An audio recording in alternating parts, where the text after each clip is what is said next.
Welcome everyone, this is On Just Restart, and today we're going to be talking about why I think a Switch Pro is no longer so likely, but rather maybe a next generation Switch instead. Now initially I wasn't going to make this video today. I actually was going to talk about Pokemon Legends Arceus and the latest Pokemon being teased, that being the Hisuian versions of Zora and Zoroark, except I was going to analyze the piece of footage that was hinting at them, but they actually already revealed it, so I had to scrap that entire project because they gave me less than 2 days to do that. So instead we're going to have a little discussion about my thoughts on Switch Pro and it not really being a thing, and it actually being a next generation Switch instead. Now before we jump into things, let me very quickly mention my social media. You may see a few different things here on screen. You can check that all out. It is linked in the description below. And of course, if you like what you're seeing here, you can subscribe. So let me first explain this idea of a Switch Pro. The idea of a Switch Pro is a more powerful Nintendo Switch, still in the same family of systems, a part of the same generation, but it runs games a lot better. It would play games at 4K resolution, it would run games at a better frame rate. Perhaps developers would patch their games so they would have better visuals overall. Perhaps there may even be some exclusive games for a Switch Pro, potentially. That would be kind of the idea here. It would be something along the lines of what we saw for PlayStation 4 Pro and Xbox One X, mid-gen refreshes. But there's a big difference here. PS4 Pro and Xbox One X came out 3 to 4 years after their initial launch of their base system for that family, that generation of systems. For Nintendo Switch, we're almost at 5 years already. This March will be the 5th year anniversary for Nintendo Switch. I think we're kind of past the point of a mid-gen refresh. Not to mention, we just got Nintendo Switch OLED. Now, OLED, for all intents and purposes, could be considered that mid-gen refresh. It's an enhanced version of the Nintendo Switch. It has a better OLED screen, it's bigger, visually the games look better. The battery is better than the base launch model of the Nintendo Switch, and even it has a better flip fold stand than that little kickstand from the initial launch, and the dock is better. It has an Ethernet port in there, and it also technically has a better HDMI connection, so in theory, it could run games in 4K, but that's probably just Nintendo future-proofing themselves or just updating the system because, well, older parts become more expensive.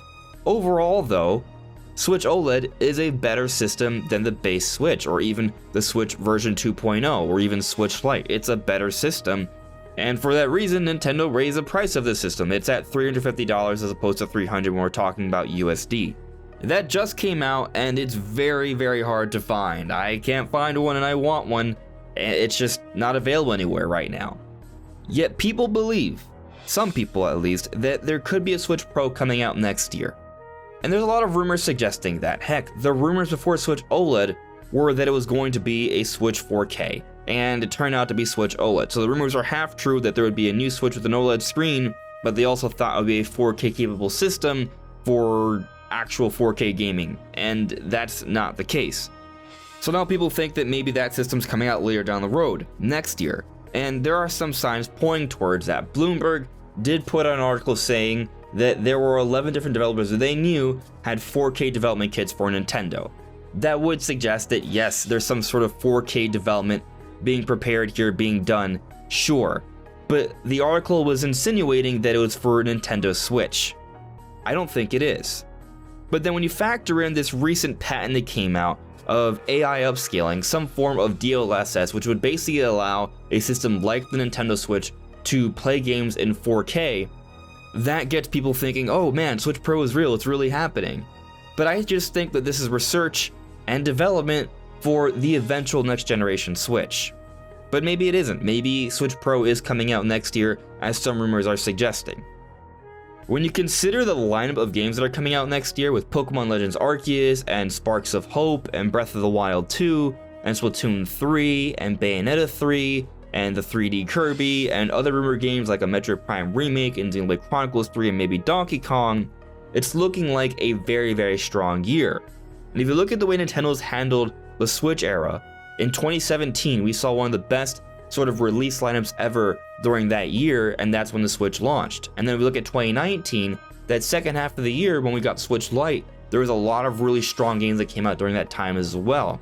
So when people look at the software releases that are slated for 2022, it gets them thinking that Nintendo's preparing some sort of hardware. And maybe that's the case, that does kind of make sense when you think of it in that way, but let's consider something here. The Nintendo Switch in 2017 came out in March alongside Breath of the Wild, and then all those other amazing games like Splatoon 2 and Mario Odyssey and Xenoblade Chronicles 2 and ARMS and Mario Kart 8 Deluxe came out afterwards to further those sales. And then for Switch Lite, yes, there were some good things that came out before Switch Lite like Fire Emblem 3 Houses and Mario Maker 2, but Switch Lite launched alongside Dragon Quest XI's and Link's Awakening, and then was followed by Luigi's Mansion 3 and Pokemon Sword and Shield. And this is all leading up to the holiday. So all of these games were available alongside a Switch Lite by the holiday. The idea of a Switch Pro coming out next year, assuming it's holiday 2022, most of these games will have been out for a while already.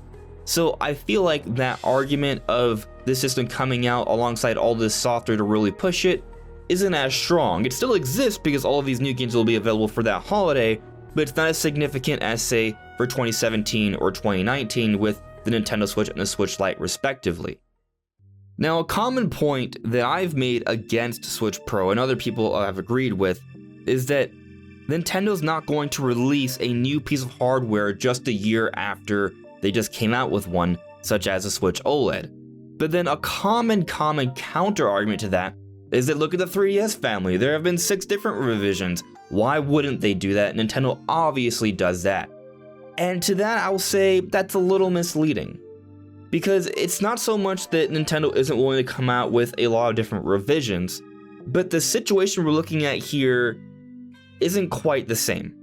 So firstly, if you look at how Nintendo's handled the Switch era, we had the Switch in March of 2017, then in September of 2019, we finally got the Switch Lite, and then October of 2021, we get Switch OLED. There's a division by at least 2 years for these revisions. And then for the 3DS family, yes, we got the initial 3DS in 2011, February 2011. But then July 28, 2012, we got the 3DS XL, an improvement upon the 3DS, but it took over a year. And then over a year later, October 2013, we got the Nintendo DS, a cheaper version of the 3DS. And then a year later, more than a year later, if you talk about the US release, we saw the new 3DS XL and the new 3DS release in 2015. And then more than a year later in 2017, almost 2 years basically, we see the release for the new Nintendo 2DS XL, a cheaper model. So they go up, down, up, down. So there's 2 different considerations here. One, even during the 3DS generation where there was a lot of different revisions, they usually waited a little bit over a year. The idea of a Switch Pro is that it comes out just a year after Switch OLED. But the other consideration is that they went up and down with the pricings here. It was a premium system, a cheaper system, a premium system, a cheaper system. The idea behind Switch Pro is to come out with another premium system after the Switch OLED, a premium system, just a year later during the Switch era where the revisions have been every 2 years or so, not a year and a few months, and this would be less than those windows between the 3DS systems back during that time. So the suggestion here is something unprecedented once you consider all of these factors. To me, that seems unlikely, especially when you consider the supply issues because of the semiconductor shortage. Right now, it's really hard to find Switch OLED. Why should we think that just a year later, when Nintendo has been waiting over 2 years during the Switch era, and even during the 3DS era they waited over a year, and they usually come out with a cheaper system after a more expensive system, not the other way around, would they be able to do this when it's really hard to even keep up supply for Switch OLED? And so deep into the Switch's life cycle, 5+ years into the system's life cycle, just to do a mid-gen refresh. Now to that point, some people may argue, well, Nintendo has said that they want this system, the Switch, to have a very long lifespan, 8+ years or so. Okay, well, consider this. The Wii, its last year, abysmal. The Wii U, its last year, abysmal. Nintendo doesn't want to put themselves in a situation where the last years of their system, they're just like losing all momentum and not maintaining their fan base. That's not what they're going to do anymore. What they're going to do is something like how they handled the 3DS. The 3DS was still thriving a couple years into the Switch's life cycle. They're going to transition. So what that means is that maybe holiday 2023, which would be 6.5 years after the release of the initial Switch, more than that actually, 6 years and like 8 or 9 months, let's say we see the next generation release of the Nintendo Switch. And then for the next 2 years or so, we see the base Switch or all the Switch systems coexist alongside Switch 2, where the games are compatible. It'll be forwards compatible and backwards compatible. But during this 2-year period, it'll be a phase out period. And by the time we see that initial revision for Switch 2, by that point, the base family of Switch systems is phased out. And then we'd be looking at a situation where the Nintendo Switch had an 8+ year lifespan, and most fans will have transitioned over to the next system. I think that would be a situation that would be more fair than any previous family of systems from Nintendo, because it'll be a much longer lifespan than previous systems, and there will be support and a fairly lengthy transitional period here. That's what I think makes sense. That's what I think is happening. I think these patents and these reports of dev kits and all, I think it's all true. I just think it's all true for a next generation Switch, not a Switch revision so late into the system's life cycle. But what do you guys think? Do you guys think it's Nintendo Switch 2? Or do you think it's Nintendo Switch Pro? Or do you think we're never going to see a revision or a next generation Nintendo system ever again? Let me know in the comments below. Anyways, everyone, this is On Just Restart. Thank you so much for listening and watching, and I'll see you all really soon. Take care.